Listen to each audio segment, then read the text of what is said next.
Rodrigo est frustré de l'arrivée de Kylian Mbappé l'été dernier au Real Madrid. On va voir tout ça dans cette vidéo. Salut à tous les gars, c'est Azialo. Aujourd'hui, on se retrouve pour une nouvelle vidéo. On va parler de Rodrigo, de Mbappé, du Real Madrid, de l'équilibre offensif, de Rodrigo qui va sûrement partir cet été. Bref, le cocktail finalement qu'on entend depuis un petit moment. Ça fait un petit moment qu'on a les infos Rodrigo sur le départ. Même si Rodrigo a posté une petite story Instagram. Je l'ai calé dans la vidéo. Normalement, on va revenir dessus. On va en discuter aussi de la fameuse story Instagram de Rodrigo où il nous a fait un petit démenti. En même temps, j'ai envie de dire, est-ce qu'il avait vraiment le choix? Est-ce que vous pensez vraiment que Rodrigo, il va faire une story Instagram pour dire, bah oui, tout est vrai, Mbappé, je déteste, j'ai envie de me barrer et je vous crache à la gueule? Bien évidemment que non, vu l'ampleur que c'était en train de prendre du côté de l'Espagne, le démenti était, je pense, un peu obligatoire, si je dois vous dire la vérité. Et je pense que le démenti de Rodrigo ne veut absolument pas dire qu'il n'y a rien du tout. En tout cas, dans cette vidéo, on va revenir sur l'info qui avait un petit peu fait trembler la planète foot, on va dire. Comme quoi, Rodrigo voulait partir et voulait quitter le Real Madrid en partie à cause de l'arrivée de Kylian Mbappé et aussi de la prise de pouvoir, entre guillemets, de l'ascension de Jude Bellingham au sein de cet effectif, parce qu'aujourd'hui il y a quelques petits détails en plus. C'est globalement la même info mais avec des petits détails en plus, et ça permettra un peu de reparler de Rodrigo qui a été énormément critiqué, je trouve même peut-être limite un peu trop. C'est-à-dire que je comprends, hein, je comprends les supporters du Real, parce que je me mets à votre place. Si un joueur fait pareil du côté du PSG, refuse de jouer classico, etc., je l'aurais mauvaise.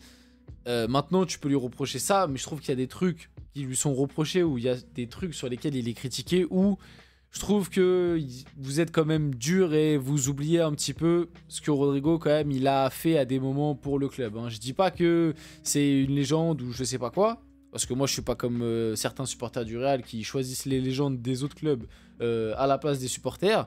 Hein, dédicace aux supporters du Real qui arrêtent pas de nous dire qu'Mbappé c'est une légende du PSG, parce que moi, en fait maintenant c'est les supporters du Real qui choisissent qui sont les légendes pour les autres clubs. C'est pas les supporters de clubs en question.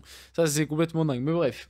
Donc je dis pas que Rodrigo, voilà, il a des défauts, on va en parler, mais il y a des trucs qui lui sont reprochés où je trouve que c'est peut-être un petit peu dur. Bref, on va parler de tout ça dans cette vidéo. Bien évidemment, avant que la vidéo commence, n'hésitez pas à liker, commenter, partager et vous abonner, ça fait toujours plaisir. Ça aide pour le développement de la chaîne, et nous, on va y aller dès maintenant pour parler un petit peu de toute cette actualité autour du Real Madrid. On va pas commencer par Carreras, on verra si on a le temps d'en parler. On va revenir au début. Donc breaking, Rodrigo aurait refusé de jouer le Classico face au Barça le week-end dernier et voudrait quitter le Real. Ça, on en a parlé et je vais le répéter vite fait dans cette vidéo au cas où s'il y en a certains qui n'ont pas vu l'autre. Comme je vous l'ai dit, hein, l'info qui est là, c'est en gros, c'est un peu... c'est en complément de ce qui était déjà sorti il y a quelques jours. C'est en fait, on a quelques petits détails en plus, mais globalement, ça reste le même truc. Mais ça permet de reparler de quelques sujets, notamment, comme je l'ai dit, le traitement peut-être des supporters vis-à-vis de Rodrigo. Ça, c'est la plus grosse erreur qu'il a fait si ça s'avère vrai. Parce que tu as un petit peu plusieurs sons de cloche autour du fait qu'il n'a pas joué le Classico. Certains te disent que c'est parce qu'il ne se sentait pas apte. D'autres te disent qu'il était blessé. Et que c'est le club en gros qui lui a dit de ne pas jouer. D'autres te disent que c'est peut-être le club qui commence à le mettre de côté pour préparer une vente. Et du coup, la dernière version, celle qui a été sortie par Marca, mais par aussi RMC Sport, c'est qu'il n'a pas voulu jouer. Il était en capacité de jouer, mais il n'a pas voulu jouer. Alors, est-ce qu'il a simulé du coup une fausse blessure pour pas jouer? Est-ce que ça, je peux pas savoir. Je sais pas. Il faudrait plus de détails. On n'a pas les détails exacts, mais voilà. En gros, c'est ces quatre possibilités. C'est soit le club l'a écarté pour préparer à le vendre, et du coup ils ont sorti ça pour entre guillemets camoufler un peu le truc, pour se protéger et dire que c'était plutôt le joueur. Soit Rodrigo est vraiment blessé. Soit Rodrigo a dit au staff du Real qu'il se sentait pas apte à 100% pour jouer. Soit il a pas envie de jouer et il fait semblant de blesser. C'est quatre solutions. Donc voilà par rapport à ça. Mais si c'est vrai qu'il a pas voulu jouer, qu'il a refusé de jouer le Classico, c'est une erreur monumentale. Et là je comprends totalement la colère des supporters du Real Madrid. Parce que c'était un Classico où tu avais l'occasion de revenir à un point. Déjà normalement un Classico, tu as envie de le jouer quand tu joues au Real Madrid. Parce que c'est limite le match le plus important de la saison, si on doit être honnête. Donc déjà rien que pour le Classico en tant que tel, par rapport à l'honneur, t'as envie de le jouer et tu dois le jouer. Et en plus de ça, c'était un Classico où tu pouvais complètement relancer la Liga et revenir à un point du Barça. Donc c'est une faute professionnelle de la part de Rodrigo si tout ça est vrai. Maintenant que ça est dit, le reste, je trouve qu'à des moments, les supporters du Real, vous êtes durs. Je trouve qu'il y a certains reproches qui lui sont faits qui sont durs, notamment par rapport à cette saison. C'est-à-dire que moi, j'ai commencé à entendre des trucs, oui, mais Rodrigo, pourquoi il n'est pas considéré? C'est parce qu'il est nul, parce qu'il ne state pas, parce que c'est l'homme de l'ombre, parce qu'il se cache, parce qu'il est irrégulier, parce qu'il n'est pas là dans les gros moments. Le côté irrégulier, à la limite, pourquoi pas. Encore que, moi, je trouve qu'à des moments, son irrégularité peut s'expliquer aussi par rapport au rôle qui lui est confié. Je pense que aussi, on peut l'expliquer par rapport à ça. Je pense qu'il y a aussi certains trucs du côté de Rodrigo qui peuvent s'expliquer par rapport au fait que il a jamais été vraiment considéré, je pense, à sa juste valeur. C'est que mon avis, vous avez le droit de penser l'inverse, parce que je sais qu'il y a un peu deux clans dans la communauté réelle. Il y a ceux qui pensent qu'il n'a pas été considéré à sa juste valeur, il y en a d'autres qui pensent qu'il n'a jamais prouvé qu'il devait être considéré plus. Moi, je vous dis aussi qu'il vous a sauvé beaucoup de gros matchs que vous oubliez. Et rien que cette saison, vous oubliez peut-être qu'en 8ème de finale contre l'Atlético, à l'aller, tu gagnes 2-1. Qui est le meilleur joueur sur le match? C'est Rodrigo. Qui marque? C'est Rodrigo. Qui doit provoquer un penalty normalement qui n'a pas été sifflé? C'est Rodrigo. Qui est impactant sur le match et te permet de le gagner, comme je l'ai dit juste avant? C'est Rodrigo. Qui, cette saison, a été le meilleur attaquant du début de saison jusqu'au mois de février? C'est Rodrigo. C'est pas Mbappé, c'est pas Vinicius, c'est Rodrigo. Alors certes, Mbappé et Vinicius, au final, ils ont plus de stats, mais moi, j'ai plein de matchs importants où Rodrigo a performé. Alors l'année dernière, c'est peut-être pas la saison où il a le plus performé dans les matchs importants, mais si on remonte à 2022, sa rentrée et le doublé face à City, je pense que tous les supporters du Real s'en rappellent. Bah voilà, c'est des faits marquants. Il a été impactant dans des parcours en LDC et dans des parcours qui t'ont amené en Ligue des Champions, qui t'ont amené la Ligue des Champions plutôt. Il a gagné quand même 2 Ligues des Champions avec le club. On parle pas non plus du pimpin du coin, quoi. Il a quand même prouvé beaucoup plus que certains. Donc à des moments, je trouve que il y a des choses qui peuvent s'expliquer, il y a des choses où on peut être critique.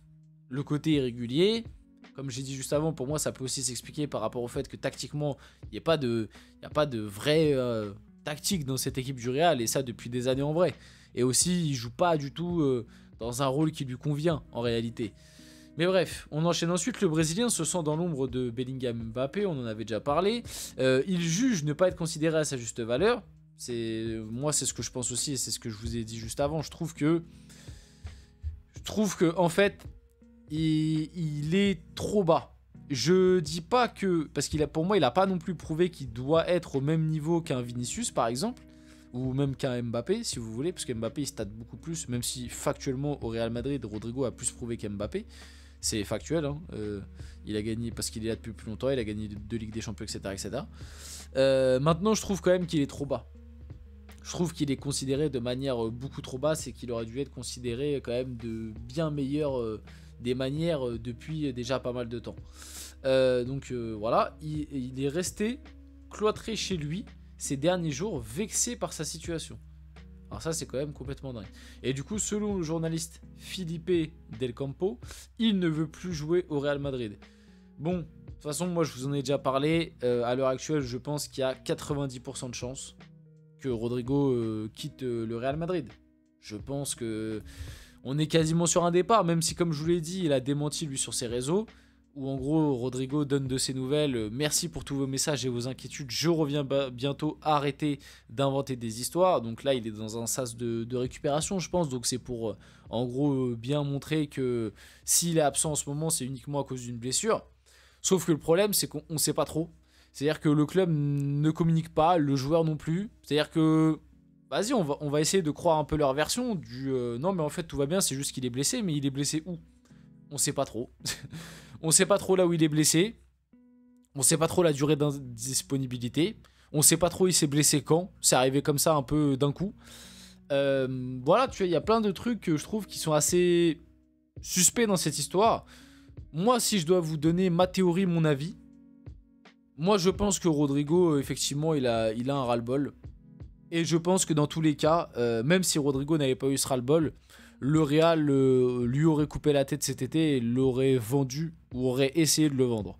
Donc je pense qu'en fait c'est un peu la croisée des chemins où des deux côtés on serait pas contre se séparer. Rodrigo par un manque de considération, le Real Madrid parce qu'ils se rendent compte que les trois devant ça va être compliqué encore une année, même si sous Xabi Alonso j'aurais bien aimé voir pour tester, j'y crois pas, mais juste voir, peut-être Xabi Alonso aurait réussi à trouver la solution, même si j'y crois très peu. Et en plus de ça, côté Real Madrid, on veut récupérer du cash, donc je pense que vendre Rodrigo aurait été la solution la plus facile dans tous les cas pour cet été. On finit la vidéo là-dessus, j'espère que cette vidéo vous a plu, si c'est le cas n'hésitez pas à liker, commenter, partager et vous abonner les gars, c'était Azial, on se retrouve très rapidement pour une prochaine vidéo.